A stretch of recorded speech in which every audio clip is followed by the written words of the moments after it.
बवासीर हमारे दैनिक आहार विहार, खान पान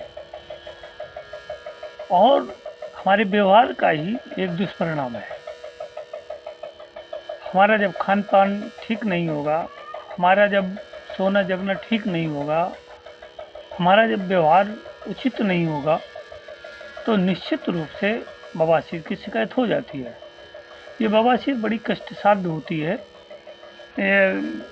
खूनी और बादी दो तरह की बवासीर में, इसमें सबसे बड़ी बात ये होती है कि हमारा पेट एकदम सीज हो जाता है, कब्ज जैसी स्थिति पैदा हो जाती है और सदैव भरा भरा रहता है।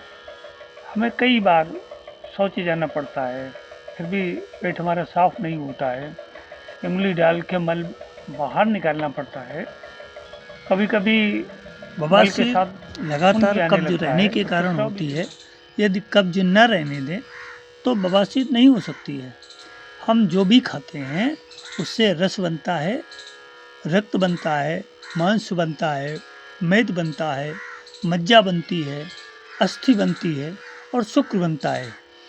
यह हमारे भोजन के गुणवत्ता पर निर्भर करता है कि हम कैसा भोजन कर रहे हैं और भोजन में कितना विटामिन्स, मिनरल्स और न्यूट्रिएंट्स उसमें मिलता है, हम क्या खा रहे हैं। हम जो भी खाते हैं उसका मल बनता है और मल शरीर से 3 रूपों में बाहर निकलता है, मूत्र के रूप में, मल के रूप में और पसीने के रूप में। इन तीनों रूपों में हमारे शरीर के अंदर जो टॉक्सिन्स होते हैं उनको ये निकाल करके बाहर कर देता है। मल जो हम भी भोजन करते हैं, भोजन मिक्स होकर के छोटी आंत से जब बड़ी आंत में पहुंच जाता है तो पानी की कमी के कारण या अन्य का फाइबर इत्यादि की कमी के कारण ये वहाँ सूख जाता है। तो सूखा हुआ मल इन्फेक्शन पैदा करता है और इसे गुदा से संबंधित जो एरिया है उसको टाइट कर देता है। यहाँ का संकुचन खत्म हो जाता है और संकुचन खत्म हुआ तो वहाँ खिंचाव होना शुरू हो जाता है, जिससे हमारे मलद्वार पर दरारें पड़ जाती हैं और कभी रक्तस्राव शुरू हो जाता है। सूखा हुआ मल बवासीर डेवलप करता है। तो अगर हम कब्ज को नहीं रहने दें, कब्ज को ही समाप्त कर दें, तो बवासीर होने का सवाल ही नहीं उठता है। इसके लिए हमें पानी का भरपूर सेवन करें, रेशेदार और फाइबर युक्त चीज़ें अपने भोजन में अधिक से अधिक लें। बवासीर में हमें अगर योग के साथ चलें तो देखें बालासन। वज्रासन में बैठ करके श्वास भरते हुए दोनों हाथ ऊपर करें और सिर आगे की ओर झुकाएं, सिर को ज़मीन पर छुआएं और 2 से 3 सेकंड रुकें यहाँ पे। फिर श्वास भरते हुए ऊपर आएं और पर्वतासन। पद्मासन की मुद्रा में श्वास भरते हुए दोनों हाथ ऊपर ले जाएं, हथेलियों को आपस में मिलाएं और अपने शरीर को ऊपर की ओर खींचे स्ट्रेचिंग करते हुए और 5 से 10 सेकंड रुकने के बाद श्वास छोड़ते हुए वापस आएं।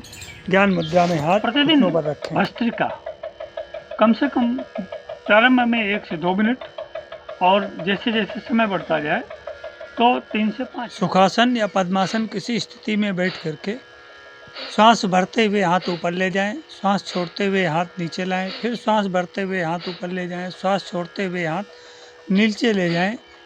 इस तरह से इस प्रक्रिया को 5 से 10 बार एक चक्र में दोहराएं।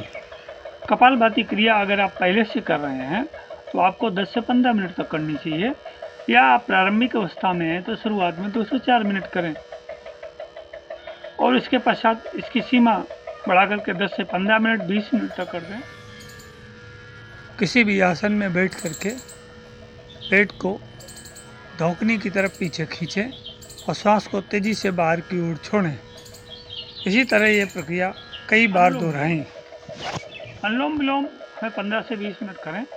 अगर कुंभक के साथ करें तो और किसी भी आसन में बैठ करके अपने दाहिने अंगूठे को दाहिनी नासिका पर रख करके बाईं नासिका से श्वास खींचें धीरे धीरे और बाईं नासिका को बंद करके दाहिनी नासिका से छोड़ें। इसी तरह फिर दाईं नासिका से खींच करके बाईं नासिका से श्वास छोड़ें।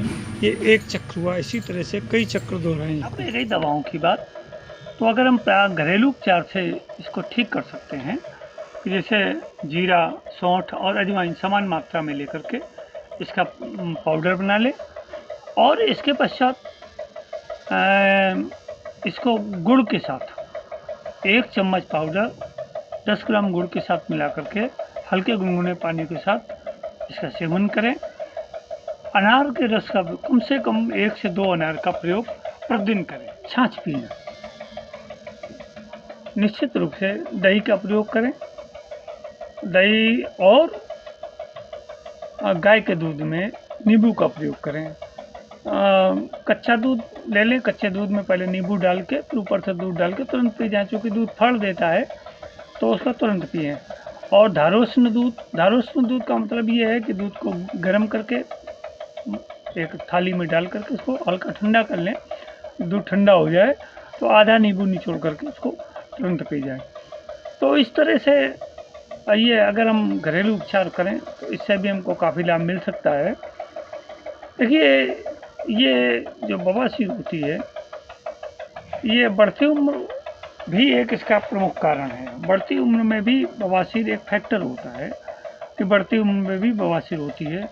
ये गर्भावस्था में भी ये महिलाओं को बवासीर हो जाती है और बाद में ऑटोमेटिक रूप से ठीक हो। सामान्य रूप से केला, एक केले के कई टुकड़े कर लें और उस टुकड़े में खाने वाला जो कपूर होता है, एक छोटी सी इसका टिकिया, 1 से 2 ग्राम की टिकिया केले के अंदर रख करके उसको निगल जाएं। लगभग 7 दिन तक ये करें, इससे आराम मिल सकता है। दूसरी चीज़ ये है कि हमें जौ की दलिया, जिसमें फाइबर ज़्यादा हो, ऐसी कई अनाज की भी दलिया हो सकती है, जौ की भी दलिया हो सकती है। फाइबर युक्त दलिया का प्रयोग करें। सादा भोजन करें जिसमें तेल, मिर्च, मसाले कम हो। अचार का प्रयोग बिल्कुल न करें। और फाइबर युक्त रेशेदार जितनी ज़्यादा भोजन का प्रयोग करेंगे उतनी ज़्यादा आपको लाभ मिलेगा। नीम के पत्तों को पानी में उबाल करके हल्के गुनगुने पानी में टब में डाल करके उसमें बैठें तथा अश्वनी क्रिया करें। 5 से 7 दिनों तक करने से घाव में काफ़ी आराम मिल जाता है। नारियल की जटा की राख सुबह शाम दही में फेंट कर मिश्री के साथ मिलाकर लें, इससे काफ़ी आराम मिलेगा।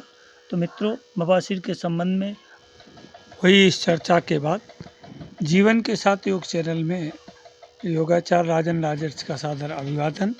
मिलते हैं अगले अंक में एक नई जानकारी के साथ।